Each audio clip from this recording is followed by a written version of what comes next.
Time to get into the deep stuff here. In the welcome video, I mentioned that a lot of the buffering, a lot of the overeating that happens during the holidays is actually us trying to hide from our feelings, trying to get away from maybe some anxiety, some dread, some just general discomfort that we feel about hanging out with our family. Maybe it's not even that serious. Maybe your family's just super boring. And when you're with your family, you feel bored, and the only way to get through it is just to eat some pie. Whatever it is, whatever feeling it is that you're trying to avoid, we want to try to take a different approach instead of buffering that feeling. So what I'm going to offer you is going to be possibly a little bit challenging at first, but I want you to be open-minded to this, and we're going to take a look at the idea that you, me, all of us, every human, without really knowing it, we have sort of a manual, a user's manual, if you will, a user's guide for everyone else in the world. We think if they would just do it this way, oh my gosh, life would be easier.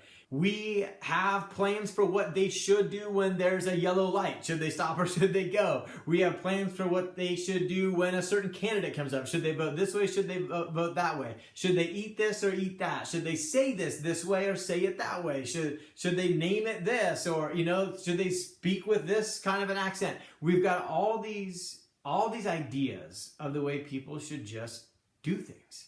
And if they would just do them, life would be so much better. The obvious problem with a thought like, if they would just, then I could, or if they would just, then life would be, is that there's kind of another thought that's all wrapped up in that I need them to, so I can.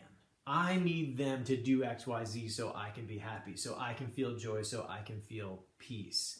And so now the only path that you have to joy, to peace, to the satisfaction, fulfillment you're looking for is to control everyone around you and make sure that you can come up with a strategy that manipulates them into doing exactly what you need them to do in order for you to find your happiness. This sounds very exhausting. It sounds very stressful, and it might produce an anxiety that just exudes your life and may even be considered generalized as you start to look at, I don't really know what the source of this anxiety is, because it's I need to control everything in order for me to be safe and happy. We want to go a different route with this. And the key to doing this is first to see your manual, to see what your judgments are, to be able to kind of write out, oh, this is what I expect from everybody. So you'll see on your pen to paper guide that there's a section where you're gonna just pick somebody. You can start somebody. It could be a person, it could be an event if you want it, I don't know, it could be a gift that you didn't want, whatever. Something that has you stressed out. It could be the food that's gonna be around at one of these parties. You're gonna judge it. They shouldn't put it out this early. They shouldn't have it right in everyone's face. They shouldn't have it in this area where we're all hanging out. Whatever, you got these judgments about whatever is there, and you can see on the thing, you're just gonna list them out, and maybe it's a person that you just don't get along with and you have to see, and you're gonna say, they should respect me. They should see the efforts that I'm making to try and connect. They should just let the past be the past. It was so long ago. All valid points, and no one's saying that those aren't true. It's just that they require that person to behave in a certain way in order for you to be okay. So we want to see those judgments. And then we're going to make a couple of observations about them in two different videos. In this video, what we want to look at is the idea that the manuals we have going outward often give us a very clear picture of how we judge ourselves, of how we want ourselves to show up. And it gives us an opportunity for us to live into our own manual, for us to take responsibility to create the world in here that we're saying needs to come from out there into our minds. So you may not like this at first, but what you're going to do is you're going to go back through that list. They should respect me. They should see the attempts I'm making at connecting. They should, I don't remember what my last one was. They should leave the past in the past. Whew, got it. And you're going to switch it around. I should respect me. I should see the efforts that I'm making. I should leave the past in the past. And you're going to go through and you're going to ask yourself, is there any truth to that statement? Now that's different than saying, is it 100% true? And you might meet a lot of resistance with that, especially if someone's been kind of hurtful to you or harmed you or really kind of acted in an immature way, it's not going to be 100% true, but that's not what you're interested in. You want to know, is there any truth? This is a lot like an athlete. When I coached, I'd always see athletes who are like, he needs to set the ball better so that I can hit it. He needs to serve this way so I can pass. He needs to be over there so I can do this. I called those players JV players. When you get up to varsity and the team has a problem, the varsity athlete is like, I will pass it better. I will change. I will make an adjustment to make your job easier. And that ability to take responsibility, that's the difference between varsity and JV. And so what we're looking at here is we're trying to take our holiday experience and elevate ourselves to varsity. We're going to take some responsibility for this stuff. Am I respecting me? Maybe not. When I look at that sentence, I should respect me, there could be a lot of truth to that. Maybe if I walked into a party and I respected me enough, I wouldn't need validation of that respect. I wouldn't need that respect from externally to internally. I would be supplying it myself. Maybe I need to see the effort I've been putting in.